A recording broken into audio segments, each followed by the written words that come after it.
ನೀನು 3 ಗಂಟೆ ಓದಿದ್ರು ಎಕ್ಸಾಮ್ ಹಾಲ್ಗೆ ಹೋದಾಗ ಎಲ್ಲ ಮರ್ತೋಗಿದ್ಯಾ? ಟಾಪರ್ಸ್ಗಳು ಹುಟ್ಟಿನಿಂದಲೇ ಜೀನಿಯಸ್ ಅಲ್ಲ, ಅವರು ಬಳಸುವ ತಂತ್ರ ಟೆಕ್ನಿಕ್ ಬೇರೆನೇ ಇರ್ತದೆ. ಇಂದಿನ ವಿಡಿಯೋದಲ್ಲಿ ನಿಮಗೆ ಮೆಮೊರಿ ಪವರ್ ಇನ್ಕ್ರೀಸ್ ಮಾಡುವ 7 ಸೈಂಟಿಫಿಕ್ ಮೆಥಡ್ಸ್ಗಳನ್ನು ಹೇಳ್ತಾ ಹೋಗ್ತೇನೆ. ಹಾಯ್ ಹಲೋ ಫ್ರೆಂಡ್ಸ್, ನೀವು ನೋಡ್ತಾ ಇದ್ದೀರಾ ಆರ್ವಿ ಎಕ್ಸ್ಪ್ಲೈನ್ ಚಾನಲ್.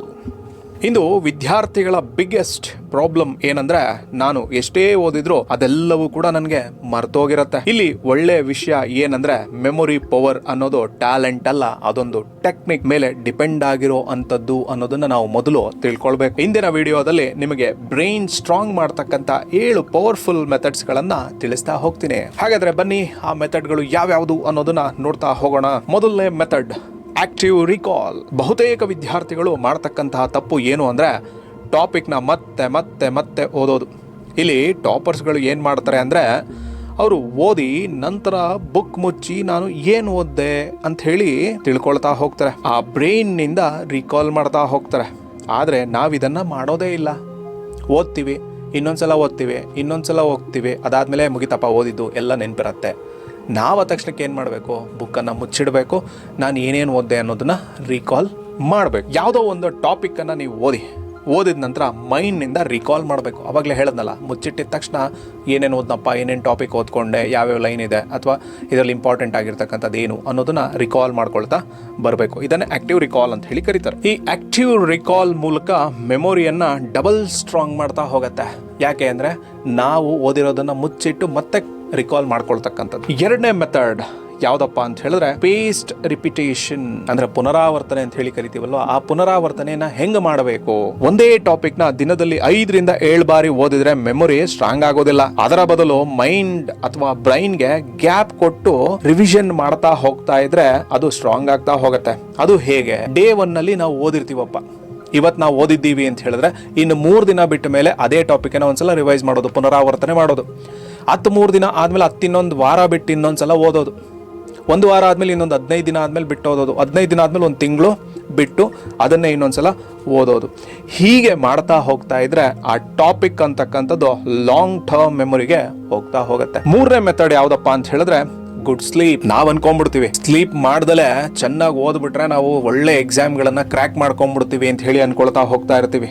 ಆದ್ರೆ ಗುಡ್ ಸ್ಲೀಪ್ ಅನ್ನ ಮೆಮೊರಿ ಬೂಸ್ಟರ್ ಅಂತಾನೆ ಕರಿತಾ ಹೋಗ್ತೀವಿ. ಯಾಕೆ? ರಾತ್ರಿ 2 ಗಂಟೆ 3 ಗಂಟೆವರೆಗೂ ಓದ್ದೆ ಆದ್ರೂ ಏನೂ ನೆನಪಾಗ್ತಾ ಇಲ್ಲ ಅಂತ ಹೇಳೋ ಸ್ಟೂಡೆಂಟ್ಗಳು ಬೇಜಾನ್ ಜನ ನಮ್ಮ ಮುಂದೆ ಕಾಣ್ತಾ ಹೋಗ್ತಾರೆ. ಇಲ್ಲಿ ನಾವು ಮೈಂಡ್ಗೆ ಎಷ್ಟು ರಿಲೀಫ್ ಅನ್ನ ಕೊಡಬೇಕು ಅಂತ ಹೇಳಿದ್ರೆ, ಅಷ್ಟು ರಿಲೀಫ್ ಅನ್ನ ಕೊಟ್ಟಷ್ಟು ನಮ್ಗೆ ಏನಾಗ್ತಾ ಇರತ್ತೆ, ಒಳ್ಳೆ ಮೆಮೊರಿ ರೀಕಾಲ್ ಆಗ್ತಾ ಹೋಗುತ್ತೆ ಅಥವಾ ಒಳ್ಳೆ ಮೆಮೊರಿ ಸ್ಟೋರ್ ಆಗ್ತಾ ಹೋಗುತ್ತೆ. ಸೈನ್ಸ್ ಪ್ರಕಾರವಾಗಿ ಏನು ಹೇಳ್ತಾರೆ, 6 ರಿಂದ 8 ಗಂಟೆಗಳ ಒಳ್ಳೆಯ ನಿದ್ರೆ ಆಗಿದ್ದರೆ ಮೈಂಡ್ ಕಲಿತದ್ದನ್ನೆಲ್ಲ ಸ್ಟೋರ್ ಮಾಡ್ಕೊಳ್ತಾ ಹೋಗುತ್ತೆ. ಅದಕ್ಕೆ ತುಂಬ ಚೆನ್ನಾಗಿರ್ತಕ್ಕಂಥ ನಿದ್ದೆ ಆಗಿತ್ತು ಅಂತ ಹೇಳಿದ್ರೆ ಆ ದಿನ ನಮಗೆ ತುಂಬ ಚೆನ್ನಾಗಿರ್ತಕ್ಕಂತಹ ಡೇಯನ್ನು ಕಳಿಬೋದು. 4ನೇ ಮೆಥಡ್ ಯಾವುದು ಅಂತ ಹೇಳಿದ್ರೆ, ಟೀಚ್ ಅದರ್. ನಾವು ಓದಿರ್ತಕ್ಕಂತಹ ವಿಷಯ ಅಥವಾ ಕಲ್ತಿರ್ತಕ್ಕಂತಹ ಟಾಪಿಕ್ ನ ಯಾರಿಗಾದ್ರೂ ಎಕ್ಸ್ಪ್ಲೈನ್ ಮಾಡಿದ್ರೆ ಬ್ರೈನ್ ಅಂತಕ್ಕಂಥದ್ದು ಡೀಪರ್ ಅಂಡರ್ಸ್ಟ್ಯಾಂಡಿಂಗ್ ಅನ್ನ ಡೆವಲಪ್ ಮಾಡ್ಕೊಳ್ಳುತ್ತಂತೆ. ಇದೇ ಕಾರಣಕ್ಕೆ ಟೀಚರ್ಸ್ಗಳಾಗ್ಲಿ ಟಾಪರ್ಸ್ಗಳಾಗ್ಲಿ ಮೆಮೊರಿ ಸ್ಟ್ರಾಂಗ್ ಆಗಿರ್ತದೆ. ಯಾಕೆ ಟೀಚರ್ಸ್ ಯಾವಾಗಲೂ ಕೂಡ ಅವ್ರಿಗೆ ಯಾಕೆ ಅದು ಮರ್ತೋಗೋದಿಲ್ವಾ? ಬಿಕಾಸ್ ಅವರು ಹೇಳ್ತಾ ಹೋಗ್ತಾ ಇರ್ತಾರೆ. ಯಾರಿಗೆ? ಸ್ಟೂಡೆಂಟ್ಗಳಿಗೆ ಅದನ್ನ ಹೇಳ್ತಾ ಹೋಗ್ತಾ ಇರ್ತಾರೆ. ಹೇಳ್ತಾ ಹೋದಷ್ಟು ಅವ್ರು ಓದ್ಕೊಂಡಿರೋದು ಮತ್ತೆ ಈ ಕಡೆ ಹೇಳ್ತಾ ಇರೋದು ಎರಡೂ ಕೂಡ ಕೊಲಾಬ್ ಆಗತ್ತೆ. ಕೊಲಾಬ್ ಆದ್ಮೇಲೆ ಅದು ಲಾಂಗ್ ಮೆಮೊರಿಗೆ ಯೂಸ್ ಆಗ್ತಾ ಹೋಗುತ್ತೆ.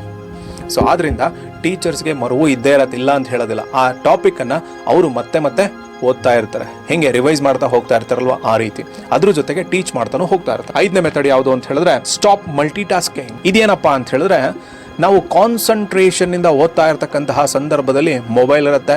ಆ ಮೊಬೈಲಲ್ಲಿ ವಾಟ್ಸಪ್ ಇದೆ, ಆಮೇಲೆ ಇನ್ಸ್ಟಾಗ್ರಾಮ್ ಇದೆ, ಫೇಸ್ಬುಕ್ ಇದೆ. ಈ ಓದ್ತಾ ಇರೋದ್ರ ಮಧ್ಯದಲ್ಲೇ ಅವನ್ನ ತೆಗೆದು ಓಪನ್ ಮಾಡಿ ನೋಡ್ತಕ್ಕಂಥದ್ದು ಇವೆಲ್ಲವೂ ಕೂಡ ಏನು ಮಾಡುತ್ತೆ, ಒಂದು ಬ್ರೈನ್ನ ಕಾನ್ಸಂಟ್ರೇಷನ್ ಅನ್ನ ಹಾಳು ಮಾಡ್ತಾ ಹೋಗುತ್ತೆ. ಸೊ ಹಾಗೆ ಮಾಡೋ ಬದಲು ಏನು ಮಾಡ್ಬೋದಪ್ಪ, ಕಂಟಿನ್ಯೂಸ್ ಆಗಿ ಒಂದು 30 ರಿಂದ 40 ನಿಮಿಷ ಓದೋದು, ಅದಾದಮೇಲೆ ಒಂದು 5 ನಿಮಿಷ ಬ್ರೇಕ್ ಕೊಟ್ಕೊಳ್ಳೋದು. ಬ್ರೇಕ್ ಕೊಟ್ಕೊಂಡ್ಮೇಲೆ ಮತ್ತೆ ಬಂದು ಕೂತ್ಕೊಂಡು ನಾನು ಏನು ಓದಿದ್ನಪ್ಪ ಅಂತ ಹೇಳಿ ಮತ್ತೆ ರಿಕಾಲ್ ಮಾಡ್ಕೊಳ್ಳೋದು. ರಿಕಾಲ್ ಮಾಡ್ಕೊಂಡಿದ್ದ ತಕ್ಷಣ ನಾವು ಹೊಸ ಟಾಪಿಕ್ಕಿಗೆ ಹೋಗ್ಬೋದು. ಇದನ್ನೇ ನಾವೇನಂತ ಕರಿತೀವಿ ಅಂತ ಹೇಳಿದ್ರೆ, ಪೊಮೊಡೋರೋ ಟೆಕ್ನಿಕ್ ಅಂಥೇಳಿ ಕರಿತಾ ಹೋಗ್ತೀವಿ. ಇದು ನಾವು ನೋಡ್ತಾ ಇರ್ತಕ್ಕಂತಹ 5ನೇ ಮೆಥಡ್. 6ನೇ ಮೆಥಡ್ ಯಾವುದಪ್ಪ ಅಂತ ಹೇಳಿದ್ರೆ, ವಾಕ್ ಆ್ಯಂಡ್ ಎಕ್ಸಸೈಸ್. ಪ್ರತಿದಿನ 15ರಿಂದ 20 ನಿಮಿಷ ನಾವು ವಾಕ್ ಅಥವಾ ಎಕ್ಸಸೈಸ್ ಮಾಡೋದ್ರಿಂದ ಬ್ಲಡ್ ಫ್ಲೋ ಅನ್ನೋದು ಹೆಚ್ಚಾಗತ್ತೆ. ಆ ಬ್ಲಡ್ ಫ್ಲೋ ಎಲ್ಲಿಗೆ ಹೋಗುತ್ತೆ ಅಂತ ಹೇಳಿದ್ರೆ ಬ್ರೈನ್ಗೂ ಕೂಡ ಜಾಸ್ತಿ ಆಗತ್ತೆ. ಇದರ ಮೂಲಕವಾಗಿ ಬ್ರೈನ್ನ ಮೂಲಕವಾಗಿ ಅಥವಾ ಮೈಂಡ್ ಹೆಚ್ಚು ಕಾನ್ಸಂಟ್ರೇಷನ್ ಮಾಡೋದಕ್ಕೆ ಮುಂದಾಗ್ತಾ ಹೋಗುತ್ತೆ. ಇದರ ಮೂಲಕವಾಗಿ ಮೆಮೊರಿ ಪವರ್ ಅನ್ನೋದು ಜಾಸ್ತಿ ಆಗತ್ತೆ. ಕೊನೆಯ ಮೆಥಡ್ ಅತಿ ಮುಖ್ಯವಾಗಿ ಗಮನಿಸಬೇಕಾಗಿರ್ತಕ್ಕಂಥ ಒಂದು ಮೆಥಡ್ ಏನು ಅಂತ ಹೇಳಿದ್ರೆ ಫುಡ್ ಮ್ಯಾಟರ್ಸ್. ನಮ್ಮ ಕಾನ್ಸಂಟ್ರೇಷನ್ ಲೆವೆಲ್ ಮಾಡೋದಕ್ಕೂ ಅಥವಾ ಹೆಚ್ಚಿಸೋದಕ್ಕೂ ಕೂಡ ಫುಡ್ ಅನ್ನೋದು ಮ್ಯಾಟ್ರ್ ಆಗತ್ತೆ. ನಾವು ತಿಂತಕ್ಕಂಥ ಆಹಾರ ಶೈಲಿಯಿಂದಲೂ ಬದಲಾವಣೆ ಬೇಕು. ಯಾಕೆ? ಟೂ ಮಚ್ ಜಂಕ್ ಫುಡ್ನ ಅವಾಯ್ಡ್ ಮಾಡಬೇಕು. ಯಾವ ಟೇಸ್ಟ್ ನೋಡೋದು ಅಥವಾ ನಾಲ್ಗೆ ರುಚಿ ಅಂತ ಹೇಳಿ ಏನೇನು ಬೇಕೋ ಎಲ್ಲವನ್ನ ತಿಂತಾ ಹೋಗ್ತೀವಿ. ಆದರೆ ಅದು ಮಾಡೋಕ್ಕೆ ಹೋಗಬಾರ್ದು. ಅದನ್ನು ಬಿಟ್ಟು ನಾವು ಹೆಲ್ತಿ ಫುಡ್ ಕಡೆ ಹೋಗಬೇಕು. ಬೈ ಚಾನ್ಸ್ ನಾವು ಹೆಲ್ತಿ ಫುಡ್ ಕಡೆ ಹೋಗಲಿಲ್ಲ ಅಂತ ಹೇಳಿದ್ರೆ ಜಂಕ್ ಫುಡ್ಡಿಂದ ನಮಗೇನೇನು ಕಾರಣಗಳು ಅಥವಾ ಪರಿಣಾಮಗಳು ಉಂಟಾಗ್ತವೆ ಅಂತ ಹೇಳಿದ್ರೆ ಬ್ರೈನ್ ಫಾಗ್ ಆಗೋವಂಥದ್ದು, ಲೇಸಿನೆಸ್, ಲೋ ಕಾನ್ಸಂಟ್ರೇಷನ್ ಪವರ್ ಬೆಳೀತಾ ಹೋಗುತ್ತೆ. ಅದೇ ನಾವು ಹೆಲ್ತಿ ಫುಡ್ಡನ್ನು ತಿಂದರೆ ಯಾವ್ದು ಹೆಲ್ತಿ ಫುಡ್ಡನ್ನು ತಿಂದರೆ ಫ್ರೂಟ್ಸ್ ಆಗಲಿ, ನಟ್ಸ್ ಆಗಲಿ, ವಾಟರ್, ಸಿಂಪಲ್ ಹೋಮ್ ಫುಡ್ ಈ ರೀತಿ ತಿಂತಾ ಹೋಗ್ತಾ ಇದ್ರೆ ನಮ್ಮ ಬ್ರೈನ್ ಪರ್ಫಾರ್ಮೆನ್ಸ್ ಕೂಡ ಇಂಪ್ರೂವ್ ಆಗ್ತಾ ಹೋಗುತ್ತೆ. ಈ 7 ಮೆಥಡ್ಗಳನ್ನು ನಾವು ಅಪ್ಲೈ ಮಾಡ್ಕೊಳ್ತಾ ಹೋಗ್ತಿದ್ದೀವಿ ಅಂತ ಹೇಳಿದ್ರೆ ನಮ್ಮ ಒಂದು ಮೆಮೊರಿ ವೀಕ್ ಅಂತ ಇರುತ್ತಲ್ವಾ, ಅದು ತುಂಬ ದೊಡ್ಡ ಮಟ್ಟಕ್ಕೆ ಬೆಳೀತದೆ. ಆದರೆ ಮೆಮೊರಿ ವೀಕ್ ಅಂತ ಯಾರೂ ಹುಟ್ಟೋದಿಲ್ಲ. ರಾಂಗ್ ಮೆಥಡ್ ಫಾಲೋ ಮಾತ್ರ ವೀಕ್ ಆಗ್ತಾ ಹೋಗುತ್ತೆ.